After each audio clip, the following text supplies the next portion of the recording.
Bonsoir à tous et bonsoir à toutes mes amis, bienvenue sur ma chaîne YouTube, je suis ravi de vous revoir. Nous sommes actuellement sur l'aéroport de Beauvais pour un décollage avec le Pilatus PC-12 donc, qui a été conçu et développé par Tranda.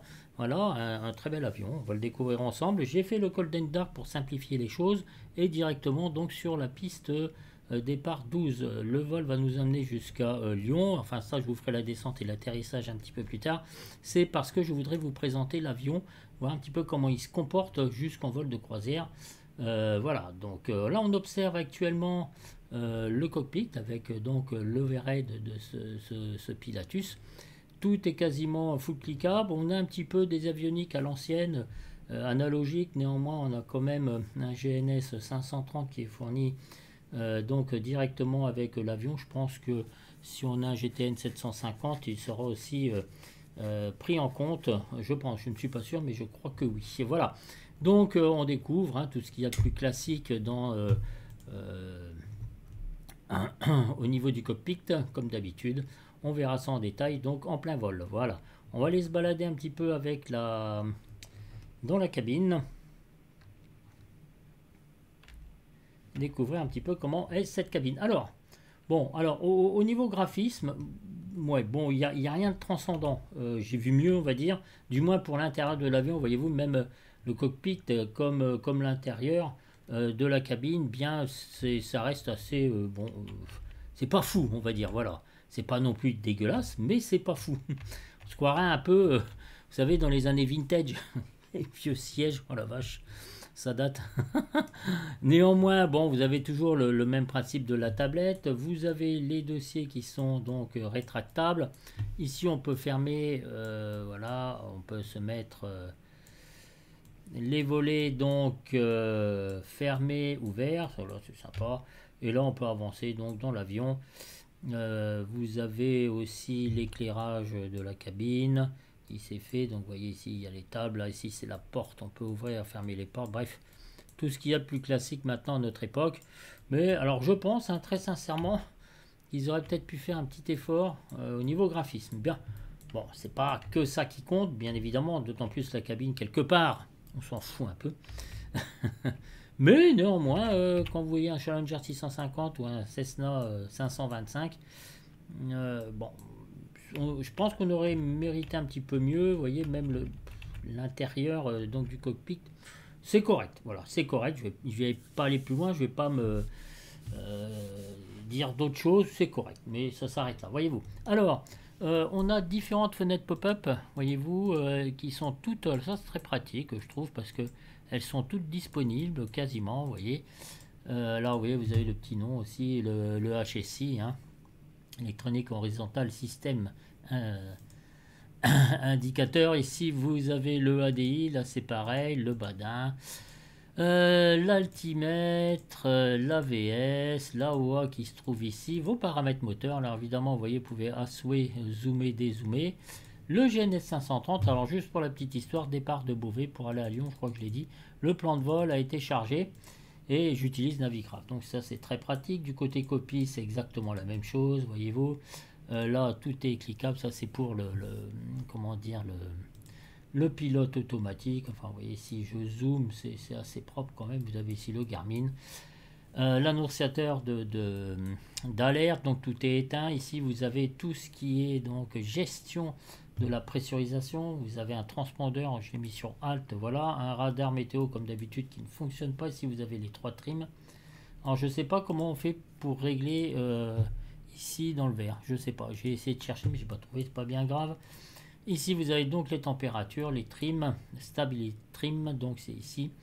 Les volets, l'accélérateur, ici le flight idle, donc la mixture, ici vos différentes lumières, ici les éléments de secours, bien, bref, tout est correct, tout est bien.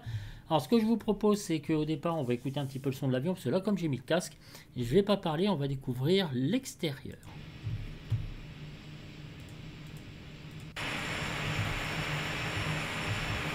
Alors bien évidemment ne faites jamais ça dans le réel, c'est vraiment pour vous montrer l'avion de l'extérieur, un petit peu voir comment c'est fait avec toutes les lumières donc, qui sont disponibles et allumées. Voilà, donc l'extérieur est très joli, j'avoue sincèrement, c'est pas trop mal réussi.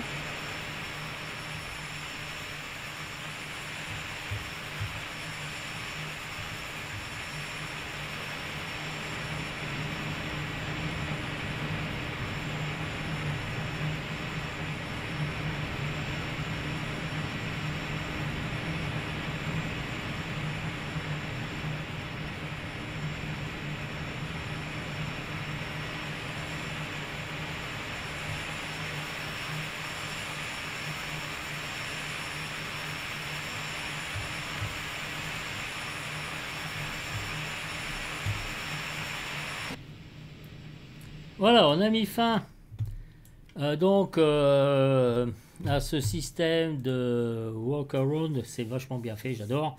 Voilà, donc alors juste pour la petite histoire, avant le décollage, mes amis, le Pilatus c'est un avion qui est pressurisé, c'est un monomoteur turbo propulsé qui est destiné généralement au transport donc de passagers, de fret. Il a été fabriqué par Pilatus Aircraft à Stans en Suisse, je ne sais pas si ça se dit Stans, ça doit être ça. Bon alors cet avion a beaucoup été conçu pour la flexibilité avec la capacité d'opérer donc sur des pistes courtes et un peu défectueuses ou des pistes longues, donc il est parfaitement adapté, ce qui le rend idéal pour le transport régional, les voyages d'affaires et des missions utilitaires. Voilà. Alors nous avons un train d'atterrissage tricycle rétractable, voilà. Et donc le développement de l'avion a commencé à la fin des années 1980. Son premier vol a eu lieu en 1991. Il est entré en service en 1994 et est devenu depuis l'un des avions monomoteurs à turbopropulseurs les plus performants de sa catégorie. Il est réputé pour sa fiabilité, ses performances et sa polyvalence. Il est propulsé donc par un turbopropulseur PT6A-67B de Pratt & Whitney. Voilà. Il a une hélice métallique quadripale à vitesse constante. Oui, il a été construit par machin. Bon, bref, ça, c'est l'avion qui convient parfaitement bien. Voilà, donc Tranda a développé ce PC12. Et une chose très importante, voyez-vous, regardez, ici, vous allez dans Plugin Admin. Et vous me décochez absolument le RPX GTN, ici. Vous décochez ça, pourquoi ? Parce que sinon, il ne va pas suivre du tout son plan de vol. Vous voyez ici, j'appuie sur Nav. Nav, là, il va suivre son plan de vol.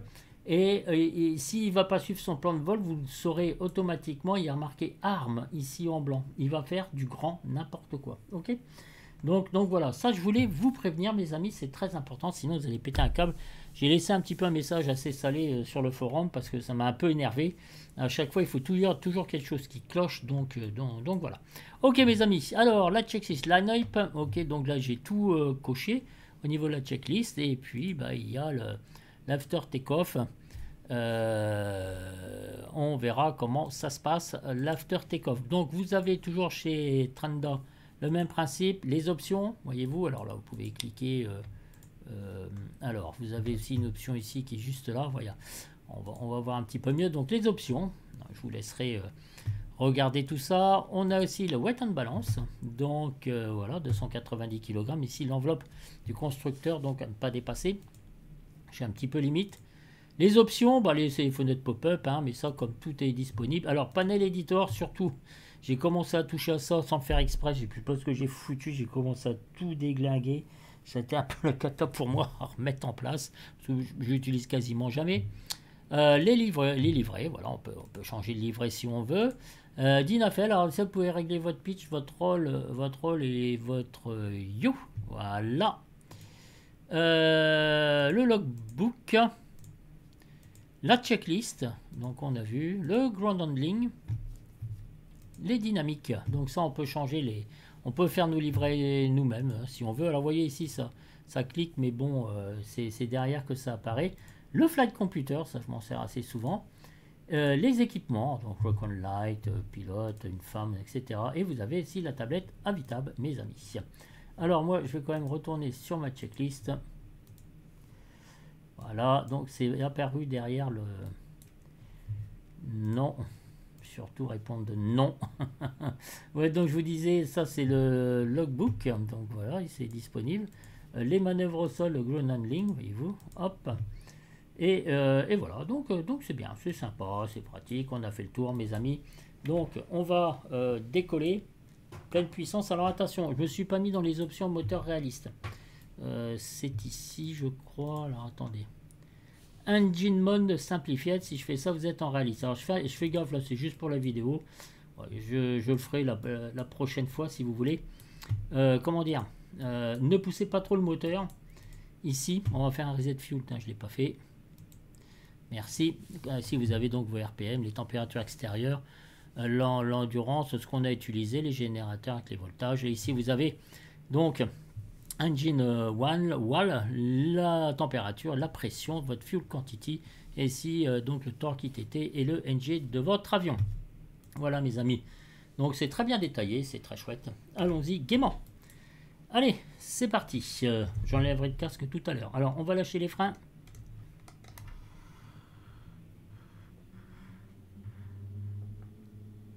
Alors, j'ai mon palonnier qui déconne un peu. Je risque de partir un petit peu au bout d'un moment dans tous les sens. Alors, le badin est actif. J'ai pas d'alarme, j'ai la puissance. Je continue.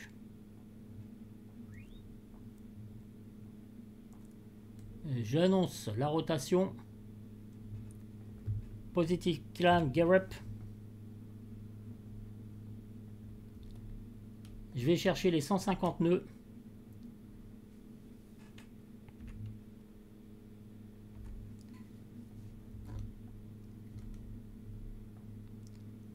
Je m'en fiche du flag director. Hein. 700 pieds sur Beauvais, on peut rentrer le premier écran de volée. Attention aux effets indésirables. Je vais atteindre les 150 nœuds. Voilà, je vais essayer de rester comme ça. J'essaye de suivre au maximum mon plan de vol. Le plafond est assez bas, donc je vais pas tarder d'engager le pilote automatique. Yaw Damper, pilote automatique, et je vais mettre en IAS. Voilà. Donc c'est parti. On va faire la checklist, l'after takeoff checklist. Voilà, donc vous voyez, il était temps que je mette le pilote automatique parce que moi, dans le nuage comme ça, déjà je vole pas et puis je retourne tout de suite en arrière. Hein. Ça, c'est. Enfin, je retourne d'où je viens. Je reste pas dans le nuage, surtout pas parce que votre vie en dépend, mes amis. Donc c'est très important. Voilà. Alors, que se passe-t-il avec. Là, j'ai vraiment pas de bol non plus parce qu'il suit pas le. Alors attendez, on va faire FPL. Ah oui, j'ai compris. J'ai pas éliminé Runway 12. Bon, bref, c'est pas grave. Alors, attendez, je vais faire clear, pas d'affolement, hein, c'est pas très grave. On va se mettre ici un direct to et on va activer le direct to. Voilà. Don't worry, be happy, mes amis. On va regarder le FPL. Voilà. Donc, il rejoint son plan de vol. C'est pour ça que Nav, ça marche bien. Là, tout fonctionne. Et tout est parfait. Là, donc, on vient de passer cette couche nuageuse. Alors, au niveau de Navigraph, mes amis, alors que je vous montre ça. Voilà, là, il est en train de rejoindre son plan de vol, donc je vous le montrerai après. Les gears, up, light, on. Alors, écoutez, donc c'est bon. Light out, pardon, excusez-moi. Flap 0 degré. On a vu taxi, landing light off. Alors, je vais attendre un petit peu. Yaw Damper, donc lui il est bien sur on, juste ici, voilà, parfait mes amis. Clean Power 7, ok, j'ai choisi combien, oui 150, 160, un petit peu fort quand même, au niveau, mais bon, je vais laisser comme ça. Outside, check, time, alors, est-ce qu'il s'est mis tout seul en service transpondeur? Non, il ne s'est pas mis en service. Voilà, on va faire entrer, et voilà, donc c'est démarré. Au niveau donc du chronomètre et aussi on peut le lancer ici, vous faites select, voilà, lui il est démarré ici en même temps, voilà, donc on a mis, j'aurais pu le mettre un petit peu avant. Alors on est déjà à 5000, donc on met en standard barrel check, standard barrel check, voilà, à force de blablater, hein.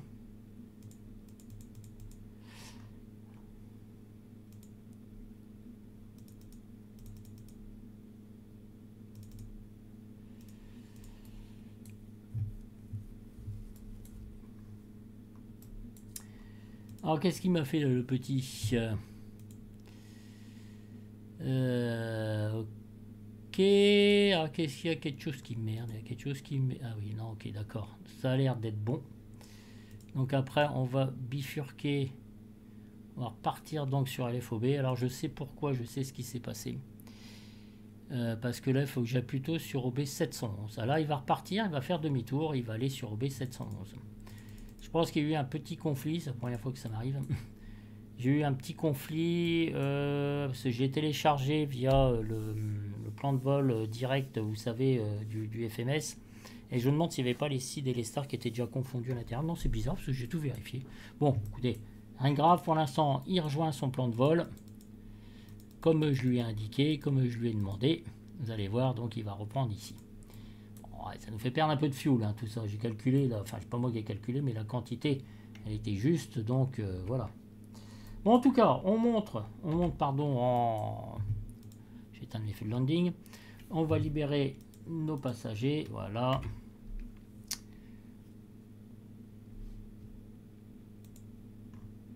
Au-delà de 10 000 pieds, on va faire notre checklist de suivi. Ok, donc on rejoint tranquillou notre plan de vol. Voilà.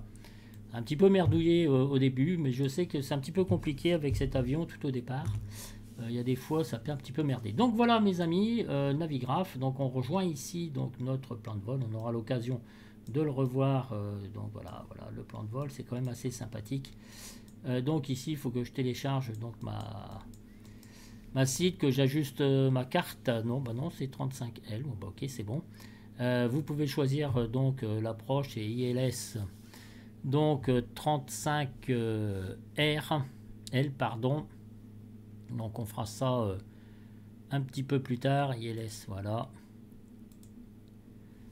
C'est pas l'arrivée que je veux. Donc on changera tout à l'heure. Et voilà, donc pour le trajet, mes amis, vers Lyon. Alors il y en a pour un petit moment quand même, hein. Je dois vous avouer très sincèrement que à ce fait-là, eh bien, ça va prendre un petit peu de temps. Voilà. En tout cas, je l'ai testé en captant l'ILS. Écoutez, il a l'air de très très bien fonctionner. Donc voilà, c'est assez sympathique. Et je vais vous mettre le son tout en même temps, tout en parlant. Voilà.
Alors, donc voilà mes amis, au niveau du son, c'est parfait tout ça. Alors j'avais mis 23 000 plays, pourquoi il se bloque donc peut-être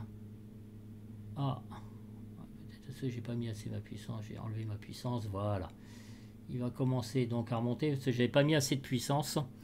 Voilà, donc je vais vous montrer mon trajet, d'accord, avec la bonne star qui arrive, voilà. Donc ça fera ça, et là on arrivera donc sur la piste 35L. Bon, ça se fera quand même un petit peu plus tard. Donc c'est nickel, tout est revenu dans l'ordre.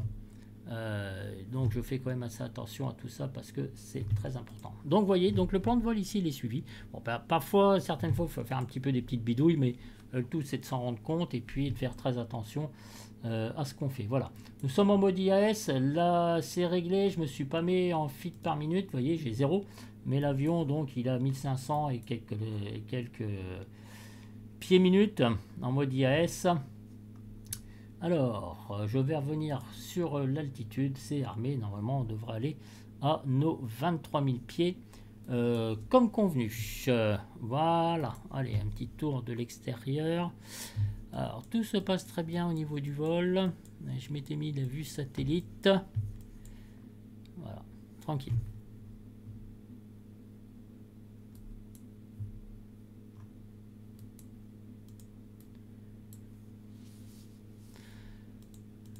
Alors c'est bien parce que tout est, à 6 minutes que nous sommes partis, tout est full cliquable. Et puis en plus au niveau des, vous voyez, des fenêtres pop-up, il est très agréable. Honnêtement, je dois vous dire que là-dessus, j'ai absolument rien à dire. Comme je vous disais, toujours les mêmes radars météo donc qui ne fonctionnent pas.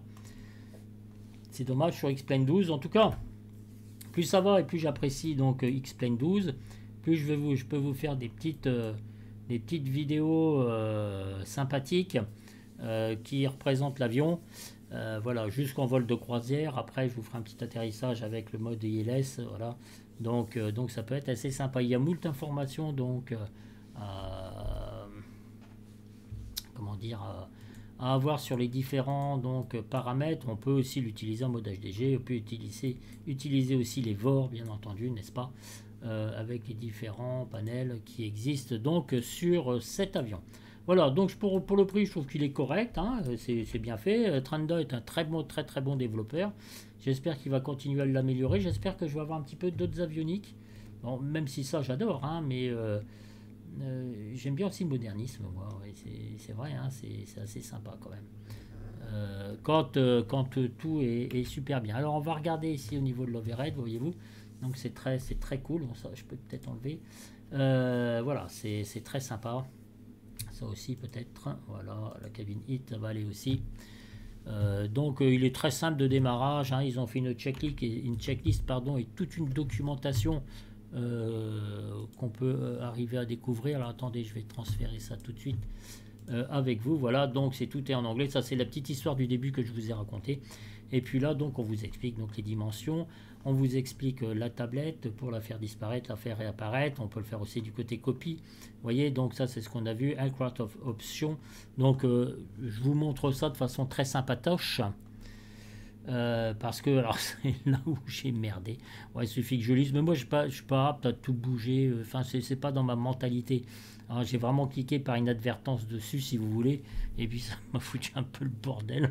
Je dois avouer. Ouais, franchement. J'ai hâte de l'utiliser avec un GNS 750, le TDS. C'est franchement bien. J'espère qu'il va bientôt sortir. Parce que là, je crois qu'il est encore en phase bêta. Alors, voyez-vous, ici, vous avez les fameuses checklists qu'on vous explique, etc. Donc, vous voyez, c'est quand même assez complet. Vous avez les différentes aircraft limitations. Donc, vous voyez, vous avez toutes les différentes approches. La VY, la VX pour le décollage, etc. La VSO, Maxi, ok. La VNO dans vitesse à ne jamais excéder, etc. Weight and balance, donc on vous explique les limitations, le fuel aussi, la capacité des réservoirs. Et vous avez donc toute la description aussi des différents instruments qui sont sous forme de schéma et ensuite de numérotation qui correspond bien sûr aux différents schémas. Alors là, il peut être aussi équipé d'un G1000, mais such a layout in panel preset 1 available from the FBS. D'accord, panel editor. Alors, voilà. Alors, je viens de découvrir parce que je suis un peu concombre, moi aussi, je ne lis pas non plus. Donc, bon. Donc voilà, vous voyez, hein, tout était possible. Enfin bref, là j'ai choisi cette configuration-là. Peut-être qu'à l'atterrissage, je vous ferai peut-être l'autre config. Je vais bien voir. Enfin, il faut que je m'y attelle. Là, ici, on vous explique tout. Hein, l'électronique attitude display indicateur, donc le ADI, airspeed indicateur, vous avez toutes les définitions qui sont là, l'altimètre, etc. Comme je vous disais tout à l'heure, électronique horizontale situation indicateur, HSI, vous avez de nouveau toutes les définitions. Vous voyez, on vous explique tout ce qu'il y a. Non, c'est... Voilà, bon, c'est bien détaillé. Ça vous fait une petite révision quand même, mine de rien. Vous avez ici donc... l'airspeed, ADI, on vous montre encore les différentes façons de procéder donc avec cet avion. Bref, alors là c'est les fameux, vous voyez je vais rechercher le GTN 750. Voilà, donc Reality XP GTN et GTN 550. Donc bon, moi je l'ai décoché parce qu'il y avait un conflit GNS 530. Bon, toujours est-il que je vais regarder tout ça la prochaine fois, voyez-vous. Et là voilà. Bon, on peut activer si vous voulez le mode VS, vitesse verticale. Alors je sais que beaucoup de pilotes ne font surtout pas ça, c'est un risque de décrochage si on fait pas gaffe. Mais moi je vais vous montrer que ça marche. Donc on a vu qu'en mode IAS, eh bien écoutez, c'est formidable. Alors j'ai pas trop l'habitude de ce truc-là. Si je mets combien? Là on est à 1000. Et si je mets 1500, allez 1500 pieds minutes.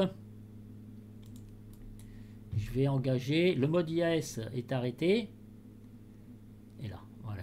Alors je vais le mettre à 1500.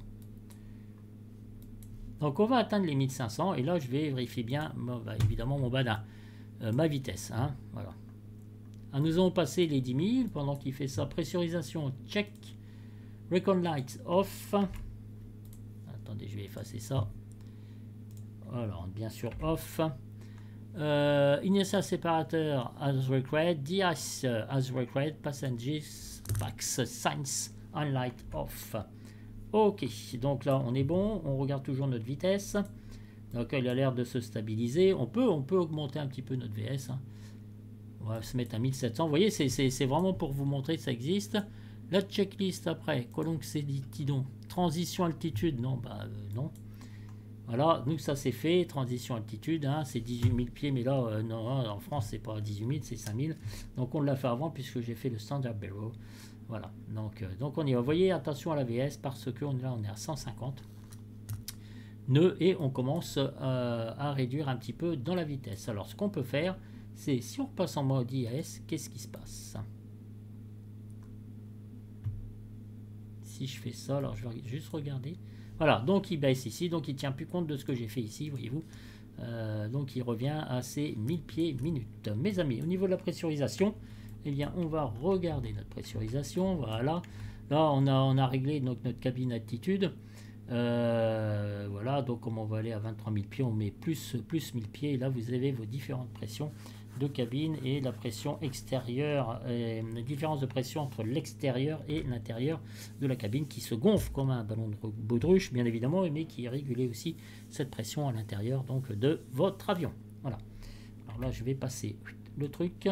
On va faire un petit tour cruise power. Alors on va faire un petit tour au flight computer.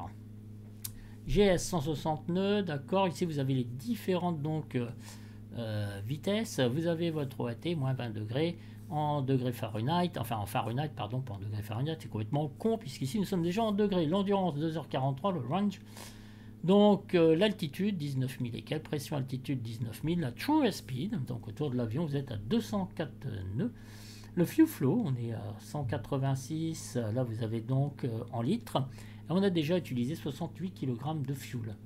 Le headwind component 46 nœuds, d'accord, et le crosswind component left il vient avant de 12 nœuds donc de gauche, et on peut avoir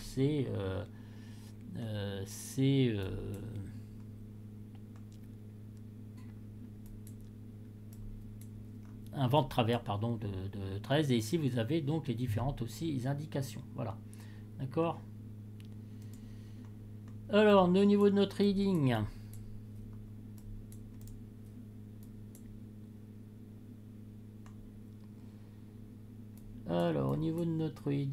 qu'est-ce qu'on dit de beau? Écoutez, on est bien. Alors ça, c'est beaucoup plus facile à manipuler directement ici que là. Parce que vous voyez, regardez le heading. Si je le mets en face, vous voyez, bon, il y a des fois, ça peut être un peu lent, bien que là, ça réagisse pas trop mal. Donc voilà.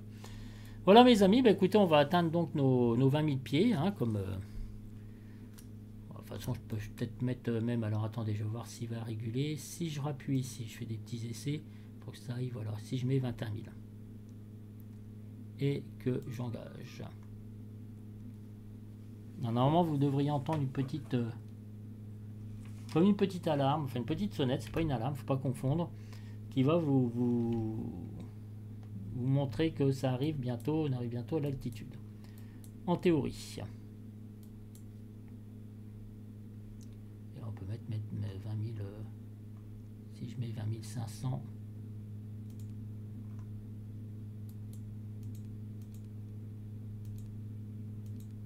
Voilà. J'ai pas entendu ma petite alarme, parce que j'ai peut-être changé en cours d'altitude. Alors, on va arriver à 20 500 pieds. Bon, j'avais prévu 23 000, c'est pas très grave. Au niveau du plan de vol, mes amis, on est bon. Voilà, 20 500, donc là, il tient.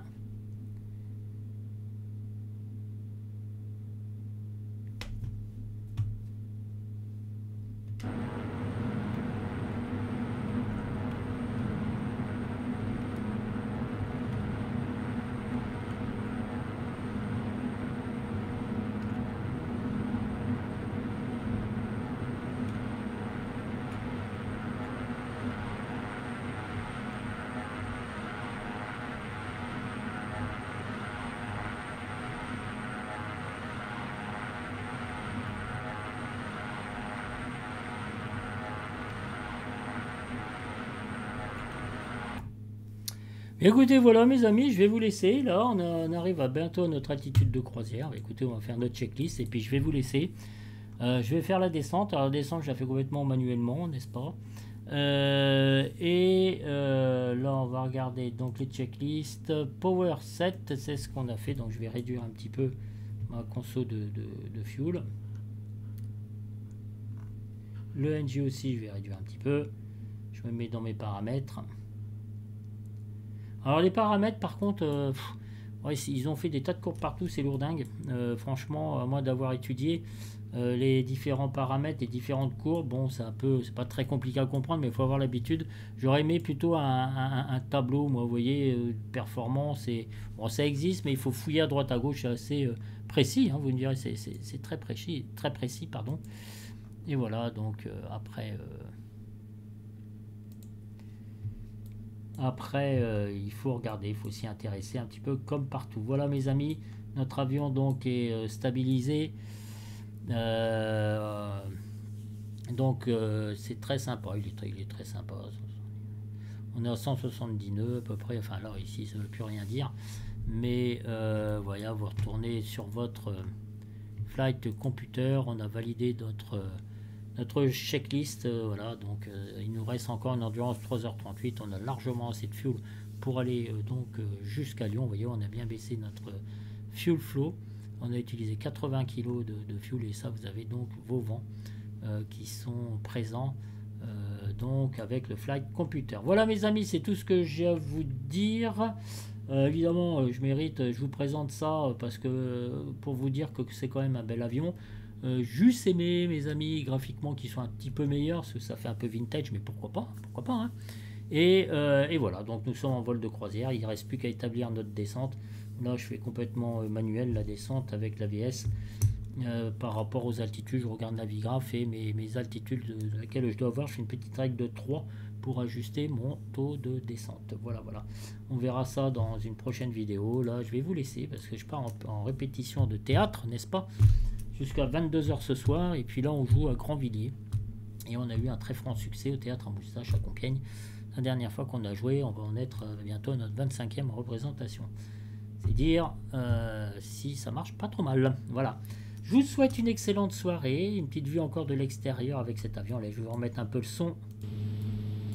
Voilà, donc et je vous dis ciao mes amis, à très bientôt pour une nouvelle vidéo. On verra certainement l'atterrissage de ce PC12 qui est franchement bien. N'oubliez pas de faire ce que je vous ai dit en début de vidéo, décocher le RPX GTN. Voilà.